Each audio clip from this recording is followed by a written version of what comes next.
अस्सलाम वालेकुम। ये Revo on grid of grid 5 to 6 kilowatt inverter की सेटिंग है। सेटिंग में एंटर होने के लिए आपने एंटर बटन को 3 सेकंड तक प्रेस करके रखना है। इसके बाद आपने up and down arrow keys की मदद से टॉगल करना है और एंटर से वैल्यू को चेंज करना है। और सबसे पहले आपके सामने 00 यानी एग्जिट सेटिंग मोड आएगा। ESC ये कुछ नहीं है। इसके बाद 01 यानी कि आउटपुट सोर्स प्रायोरिटी का प्रोग्राम है। यहाँ से आपने जो आपका आउटपुट का लोड है उसको कंट्रोल करना है। इसमें USB, SUB और SBU ये 3 मोड्स दिए गए हैं। USB तब रखा जाता है जब आप सोलर पैनल्स यूज़ ना कर रहे हो और एज अ UPS इसको यूज़ करना चाहते हैं। SUB मोड का मतलब है कि आपने यूटिलिटी की शेयरिंग से लोड चलाना है, यानी कि सोलर तो चलेगा लेकिन यूटिलिटी से शेयरिंग होगी और जो एक्स्ट्रा लोड आप डालेंगे सोलर की कैपेसिटी से ज़्यादा वो यूटिलिटी से शेयर होगा। लेकिन SUV रखने से आपका इन्वर्टर थोड़ा थोड़ा वापडा को बगैर लोड डाले भी यूज़ करता रहता है। बहुत ही स्लाइट किस्म का एक 100 वाट का लोड जो है वो चलता रहता है। और इसमें आप अगर SUV रखते हैं तो रात के टाइम जो इन्वर्टर है वो टोटल वापडा के ऊपर इन्वर्टर शिफ्ट हो जाता है और लोड भी वापडा के ऊपर होता है और बैटरी चार्जिंग भी वापडा से स्टार्ट हो जाती है।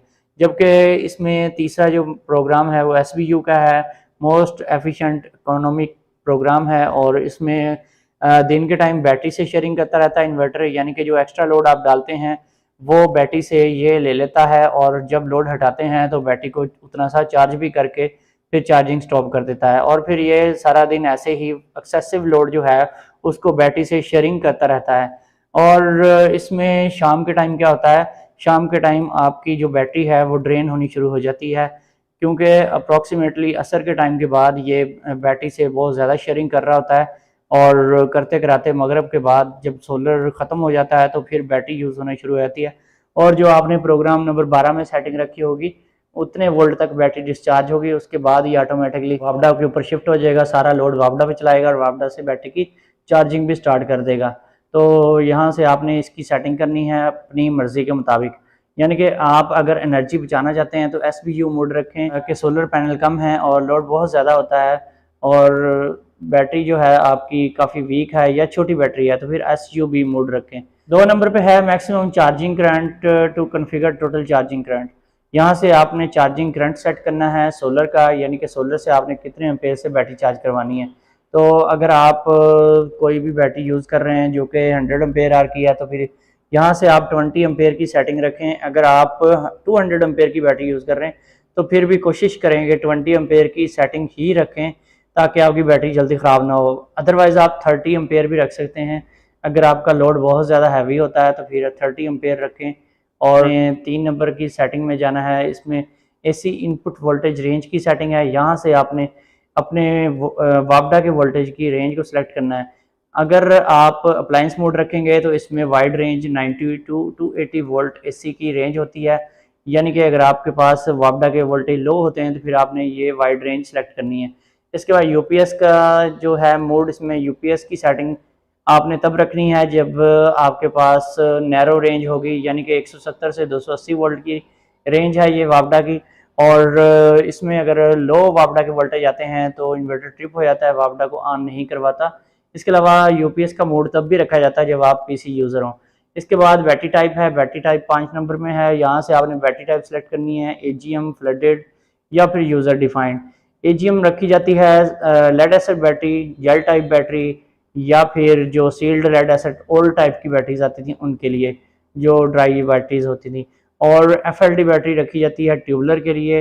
और इसके अलावा USC का मतलब है यूज़र डिफाइन, यानी कि कस्टम सेटिंग करने के लिए इसमें 26, 27 और 29 नंबर की सेटिंग को आपने अपनी मर्जी से पैरामीटर्स इसके फीड करके सेटिंग करनी है। इसके बाद 6 नंबर पे है auto restart when overload occurs, यानी कि आप अगर यहाँ से रख लेंगे इसको इनेबल तो आपका इन्वर्टर खुद ब खुद स्टार्ट हो जाएगा जब ये ट्रिप हो जाएगा ओवरलोडिंग की वजह से। इसलिए इसको हमेशा डिफ़ॉल्ट रखना चाहिए ताकि इन्वर्टर बार बार ऑन ऑफ होने की कोशिश ना करे। 7 नंबर पे है auto restart when over temperature occur, इसको भी आपने डिफ़ॉल्ट वैल्यू यानी डिसेबल ही रखना है। 8 नंबर पे है solar energy feeding to grid, यानी कि अगर आप नेट मीटरिंग करवा रहे हैं और ग्रिड फीडिंग करवाना चाहते हैं तो अनेबल करने के लिए GFE कर दें। अगर आपने ग्रिड फीडिंग नहीं करवानी यानी नेट मीटरिंग यूज़र नहीं है तो GFT यानी डिसेबल रखें। आउटपुट फ्रिक्वेंसी जो है 50 हर्ट्ज यानी 50 साइकिल ही रखनी चाहिए, हर हाल में इसको चेंज नहीं करना चाहिए। 10 नंबर पे है आउटपुट वोल्टेज। यहाँ से आपने 230 वोल्ट डिफ़ॉल्ट वैल्यू सेलेक्ट करनी है। कम वोल्टेज सेलेक्ट करेंगे तो आपका जो इन्वर्टर है उसके वोल्टेज लो होने की वजह से आपकी जो फ्रिज है उसकी कूलिंग भी कम हो सकती है और फैंस उनकी स्पीड भी कम हो जाती है। और 11 नंबर पे है मैक्सिमम यूटिलिटी चार्जिंग करंट। यहाँ से आपने वापडा से बैटरी चार्जिंग करंट सेलेक्ट करना है, यानी कि यहाँ पे आप 2 एम्पेयर भी सिलेक्ट कर सकते हैं। और अगर आपके पास लोड शेडिंग बिल्कुल नहीं होती रात के टाइम, फिर 2 एम्पेयर ही सेट करें। अगर आपके पास थोड़ी सी लोड शेडिंग होती है तो 10 एम्पेयर रखें, अगर बहुत ज़्यादा लोड शेडिंग होती है तो 20 एम्पेयर की चार्जिंग रखें ताकि जल्दी बैटरी चार्ज हो। और इसका यहाँ पे ये भी आपने ख्याल रखना है, अगर आप छोटी बैटरी यूज़ कर रहे हैं तो फिर आप 10 एम्पेयर से ज़्यादा चार्जिंग करंट ना रखें। 12 नंबर की सेटिंग होती है जब आप SPU मोड नंबर 1 प्रोग्राम पे सेट करते हैं, तब 12 नंबर का मतलब ये है कि आपने बैटरी को कितना डिस्चार्ज करवाना है, यानी कि जब बैटरी मोड के ऊपर इन्वर्टर चल रहा होता है तो बैटरी आप चाहते हैं कि कितनी डिस्चार्ज हो, उसके बाद वापडा को ऑन करवाएं। तो यहाँ पे आपने डिफ़ॉल्ट वैल्यू 46 वोल्ट जो है वो एक बेस्ट वैल्यू है आपके 5 किलोवाट या 6 किलोवाट के इन्वर्टर के लिए, तो यहाँ पे 46 वोल्ट ही रखें। अगर इसको कम या ज़्यादा करेंगे तो गड़बड़ हो सकती है। 13 नंबर का मतलब है कि आपने बैटरी को कितने वोल्ट तक चार्ज करवाना है, उसके बाद ये वापडा को छोड़कर बैटरी को यूज़ करना शुरू कर दे, यानी कि जब इन्वर्टर SPU मोड में वर्किंग कर रहा होता है। यहाँ से आपने FUL वैल्यू को सिलेक्ट करना है। 16 नंबर पे है CSO यानी कि चार्जिंग सोलर फर्स्ट। यहाँ से आपने चार्जर सोर्स प्रायोरिटी सेट करनी है, यानी कि बैटरियों को किस सोर्स से आप फर्स्ट प्रायोरिटी के तौर पर चार्जिंग करवाना चाहते हैं। तो सबसे बेस्ट वैल्यू जो है वो CSO की है। SNU का मतलब है सोलर एंड यूटिलिटी, यानी कि अगर आपके सोलर पैनल्स कम हैं तो फिर SNU वैल्यू रखें ताकि दिन के टाइम सोलर और यूटिलिटी यानी कि सोलर और वापडा दोनों मिक्स करके बैटरी को चार्ज करवाएं। इसके अलावा OSO ओनली सोलर, इसका मतलब ये है कि वापडा से चार्जिंग बिल्कुल बंद हो जाएगी, ना दिन को होगी ना ही रात को होगी। इसके अलावा 18 नंबर पे है अलार्म कंट्रोल। यहाँ से अलार्म को ऑन या ऑफ करवा सकते हैं। 19 नंबर पे है auto return to default display screen, यानी कि सेटिंग करते हुए जब बार बार इन्वर्टर फर्स्ट स्क्रीन पे चला जाता है यानी कि होम स्क्रीन पे जाता है तो ये इस सेटिंग की वजह से जाता है। यहाँ से ESP रखेंगे तो return to default display screen हो जाएगा, जो कि होता है डिफ़ॉल्ट वैल्यू यही होती है। और अगर आप चाहते हैं किसी एक खास वैल्यू के ऊपर ये स्टे करे तो फिर स्टे एट लेटेस्ट स्क्रीन यानी कि FEP मोड को सिलेक्ट कर लें। इसके बाद है बैकलाइट कंट्रोल। बैकलाइट को 20 नंबर सेटिंग से आप ऑन या ऑफ करवा सकते हैं। 22 पे है beeps while primary source is interrupted, यानी कि जो सोलर या वापडा के सिस्टम में इन या आउट होने की वजह से सुनाई देती है। 23 पे है ओवरलोड बाईपास, यहाँ से इस वैल्यू को आप डिसेबल रखें। 25 पे है रिकॉर्ड फॉल्ट कोड, यहाँ से रिकॉर्ड को इनेबल या डिसेबल करवा सकते हैं, यानी कि इन्वर्टर जो फॉल्ट कोड रिकॉर्ड कर रहा होता है उसको आप डिसेबल यानी कि डिफ़ॉल्ट वैल्यू पे भी रख सकते हैं और इनेबल पे भी रख सकते हैं। 26 पे है बल्क चार्जिंग वोल्टेज यानी चार्जिंग वोल्टेज की सेटिंग। ये आपने 56.4 रखना है सिंपल लेड एसिड बैटरी के लिए जो नॉर्मल बैटरी होती है, और जो ट्यूबलर बैटरी होती है उसके लिए आपने इस वैल्यू को 58.4, और इसी तरह से अगर डीप साइकिल बैटरी यूज़ कर रहे हैं तो फिर 57.6। अगर आप लिथियम बैटरी यूज़र हैं तो फिर आप इसको 57 से 58 के इन बिटवीन कहीं पे रख सकते हैं। 27 पे है फ्लोट चार्जिंग वोल्टेज की सेटिंग, इसको 54.0 पे रखना है। जिस टाइप की भी बैटरी आप यूज़ कर रहे हो आपने इसकी वैल्यू यहाँ से इंक्रीज़ नहीं करनी। ये कट ऑफ पॉइंट होता है किसी बैटरी की चार्जिंग का, अगर इसको इंक्रीज करेंगे बैटरियाँ खराब होंगी। 38 पे है AC output mode. This setting is only available when the inverter is in stand by और स्विच ऑफ मोड। यहाँ से आपने AC आउटपुट मोड को सिलेक्ट करना है। अगर आपका इन्वर्टर जो है वो स्टैंड बाई मोड पे है या फिर स्विच ऑफ मोड पे है तो फिर ये सेटिंग आपकी काम करेगी, या आप इसको चेंज कर सकते हैं। यहाँ से आपने अगर ये सेटिंग करनी है तो इसको इन्वर्टर को स्विच ऑफ करके या फिर स्टैंड बाई मोड पे करके आप इसको चेंज कर सकते हैं। तो अगर आप इन्वर्टर को पैरेलल में यूज़ कर रहे हैं तो फिर आप इस सेटिंग को चेंज कर सकते हैं, अदरवाइज आपको इस सेटिंग को चेंज करने की बिल्कुल भी ज़रूरत नहीं है। 29 पे है लो DC कट ऑफ वोल्टेज, यानी कि ये सेटिंग डिफाइन करती है कि आपने बैटरी को कितने वोल्ट तक डिस्चार्ज करवाना है।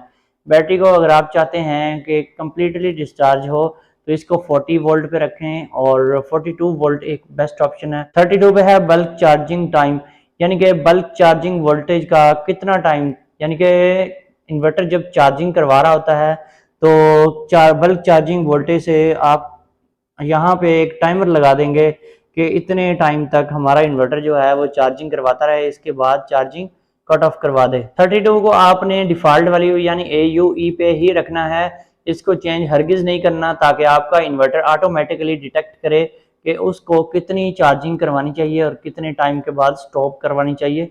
अगर आप इस सेटिंग को चेंज कर देंगे तो आपकी बैटरियां लाजमी ख़राब हो जाएंगी। 33 पे है बैटरी इक्वलाइजेशन, यहाँ से इसको अनेबल या डिसेबल करवा सकते हैं। अगर आप चाहते हैं अनेबल हो तो EN सेलेक्ट कर लें।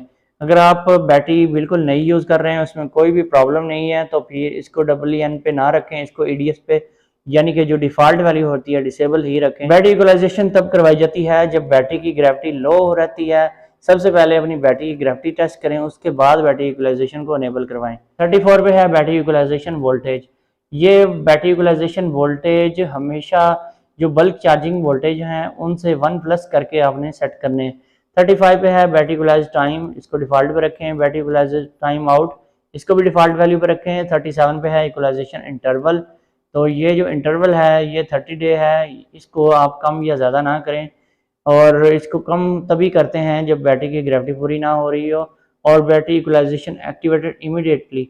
अगर आप चाहते हैं कि फ़ौरन अभी के अभी इक्वलाइजेशन इनेबल हो जाए तो फिर इसको AEN सेलेक्ट करें, अदरवाइज ADS ही रखें, ADS जो कि इसकी डिफ़ॉल्ट वैल्यू है, और कोशिश करें कि इसको डिसेबल ही रखा करें। जब आप इक्वलाइजेशन को इनेबल कराएंगे तो स्क्रीन पे डिस्प्ले कोड आएगा E9। 40 नंबर पे है reset PV and load energy storage.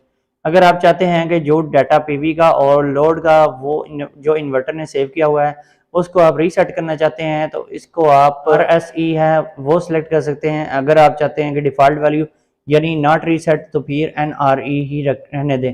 93 पे है अरेज ऑल डाटा लॉग, यानी कि जो इन्वर्टर डाटा लॉग रिकॉर्ड कर रहा होता है उसको भी आप यहाँ से रीसेट कर सकते हैं।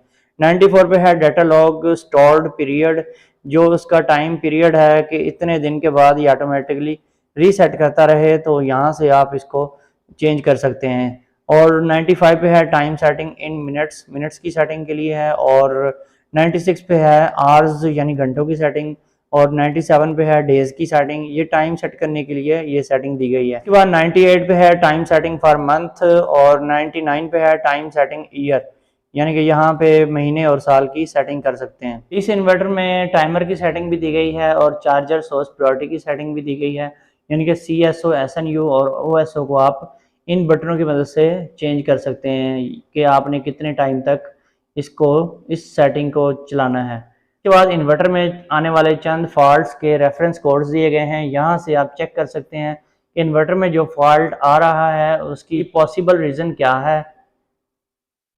यहाँ पे वार्निंग इंडिकेटर्स दिए गए हैं, यानी कि किस फॉल्ट के आने पे कौन सा आइकॉन फ्लैशिंग करता है और ऑडिबल अलार्म जो है वो किस तरीके से बजता है। इसके बाद इस इन्वर्टर में आने वाले फॉल्ट्स की ट्रबल शूटिंग दी गई है, यानी कि पॉसिबल काज क्या है और आपको क्या करना चाहिए जब कोई फॉल्ट आए। तो यहाँ से आप चेक कर सकते हैं कि कौन सा फॉल्ट आया है और उसकी आपने ट्रबल शूटिंग कैसे करवानी है। दोस्तों ये जो इन्वर्टर है इसको आप पैरेलल कनेक्शन में भी लगा सकते हैं, यानी आप अप टू 9 यूनिट्स जो हैं वो पैरेलल में यूज़ कर सकते हैं, और ये जो फंक्शन है ये हर इन्वर्टर में नहीं पाया जाता, ये बहुत ही अच्छे किस्म के इन्वर्टर्स में पाया जाता है। यहाँ पर ये बताया गया है कि इन्वर्टर्स को पैरेलल करने के बाद आपने 28 नंबर के प्रोग्राम को किस तरीके से आपने सेट करना है। जब इन्वर्टर्स पैरेलल फंक्शन में काम करते हैं तो स्क्रीन पे डिस्प्ले होने वाले जो फॉल्ट्स आते हैं वो यहाँ पे दिए गए हैं। इसके बाद पैरेलल इन्वर्टर्स में आने वाले फॉल्ट की ट्रबल शूटिंग और उनका सोल्यूशन दिया गया है। यहाँ से आप देख सकते हैं कौन सा नंबर का फॉल्ट जो आया है उसकी पॉसिबल रीज़न क्या है और उसका सोल्यूशन क्या है।